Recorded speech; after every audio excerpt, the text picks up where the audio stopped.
Hello, this is Deepak in India again, and still struggling with this lighting apparatus. This is the best I can do.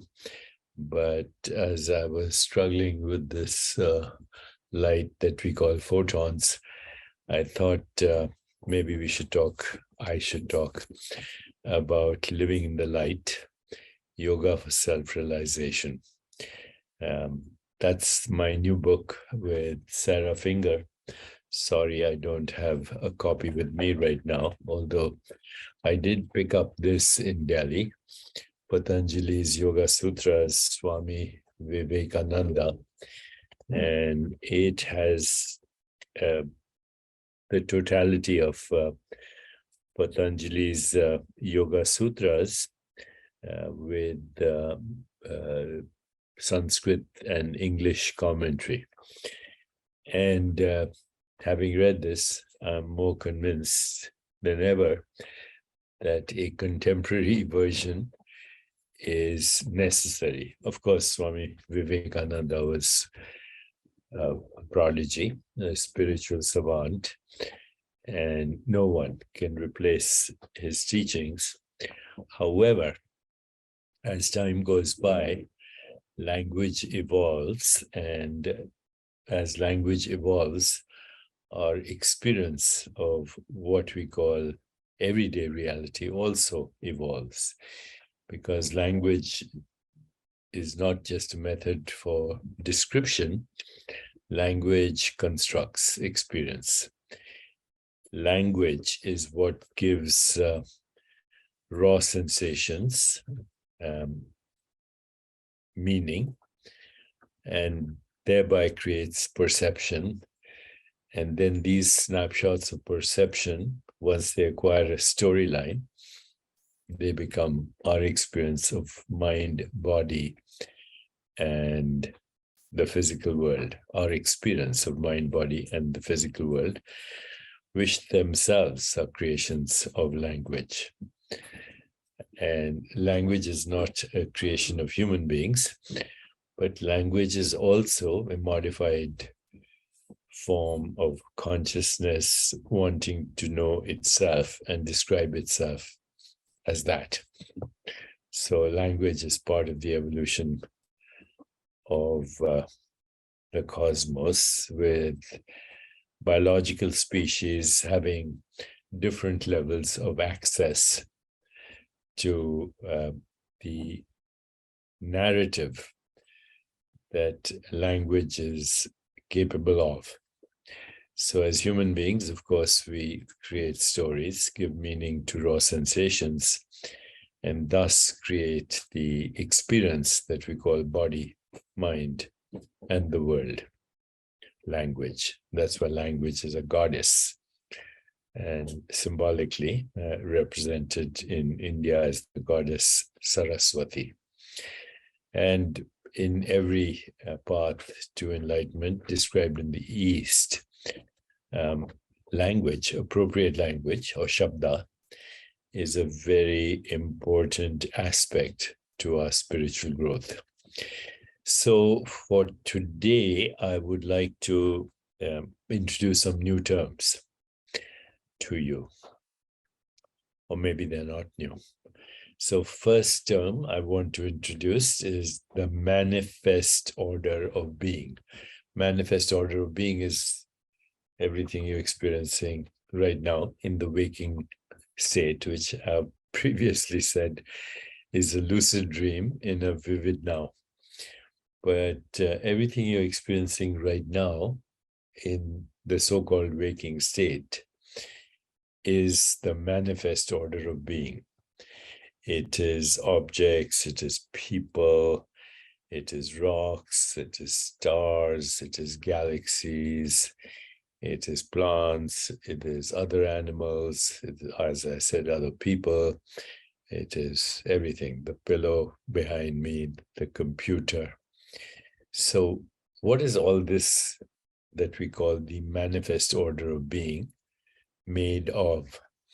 Well, it's made of awareness or consciousness modifying itself as perceptual activity then that perceptual activity is given names and then becomes a lamp, a pillow, a chair, a curtain, a deepak, or whatever.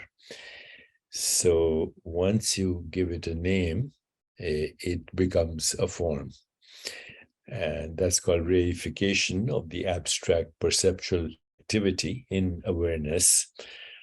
But if I have it right and you are getting this right, then everything you see is a modified form of consciousness as a perception, even though we may call it matter, etc., etc. So that's the manifest order of being. Think of it as a propagating wave on the ocean of consciousness. Okay, but underneath the wave is the sub-manifest order of being. By the way, the manifest order of being has its neurological correlate in the cerebral cortex, which is the bulk of our brain, which is also the place where we make choices, where we experience and interpret sensations, where we have longings and aspirations, where we actually both have control over motor and sensory motor activity and sensory perception.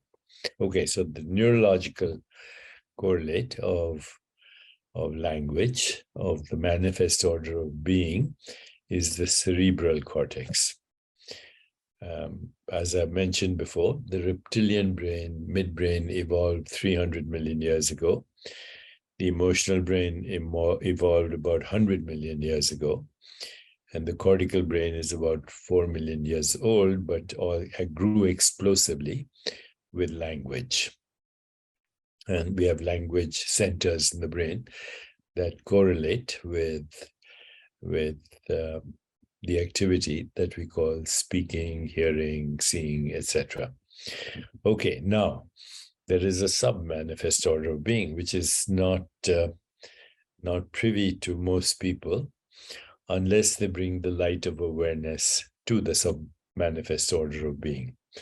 And that is cultivated through metacognition, through mindful awareness of sensory experience, mindful awareness of the musculoskeletal system, mindful awareness of the visceral organs or the interior of the body, mindful awareness of the heart, mindful awareness of the hollow and solid organs of the body through interoceptive processes, or what we call pratyahara in the yogic literature.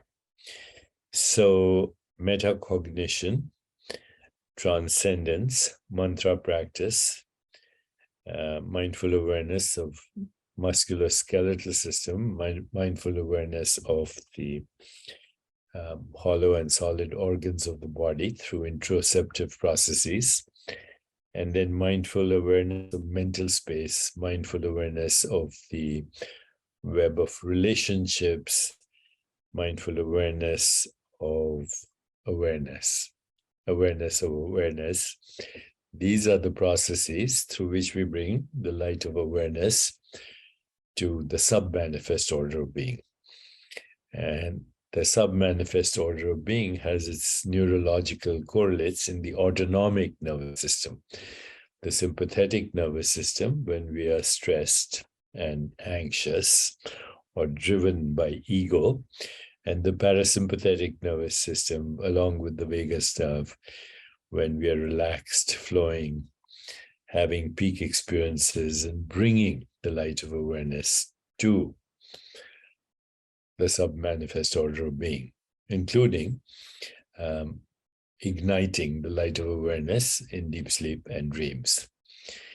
This sub-manifest order of being includes mind, intellect, ego, that are the objects of experience as well as modified forms of consciousness. Everything is modified form of consciousness, but bringing light here of awareness allows us to become superb yogis who have supreme control over our bodily processes. And as we go into the chapter on vibhutis and extrasensory perception and supernormal powers and siddhis, through yogic practice, we also awaken dormant non-local potentials. So, of course, all experience is processed, all experience undergoes its metabolism in non-local awareness, even though it appears to be in the theater of space-time and causality, because we, as body minds, are embedded in that sub-manifest order of being. Nevertheless, practicing yoga in its complete dimensionality and all its different aspects allows us to wake up these dormant potentials, which are known as extrasensory perception, yogic powers, control over the body, but ultimately including influencing the elements and forces of nature, because we recognize that our body is a transient, impermanent, flowing activity of nature itself. And when we give up our provisional ego identity, then we have access to that field of infinite possibilities, allowing us to leak into the experience of non-local dormant potentials. And there are the siddhis, the supernormal powers, riddhis, control of the elements and forces of the universe, and everything included, and knowing the future, past, etc., with certain probability, not certainty, but probability, the experience of what we call space-time events that we interpret as the physical body and the physical world, all of course changing and transforming. So these 8 limbs are actually the complete science of the self. And that science of the self is called self-realization, self-realization, to realize the self. 8 limbs of yoga. The yamas, principles of social intelligence, the niyamas, principles of emotional intelligence, asanas, guiding awareness to different locations of the physical body. The word asana means seat of awareness. Pranayam, using breath to control and navigate the sub-manifest order of being.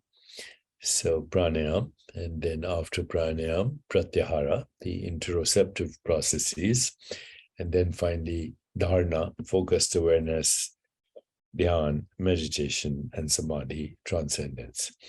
So you will learn all this in the new book.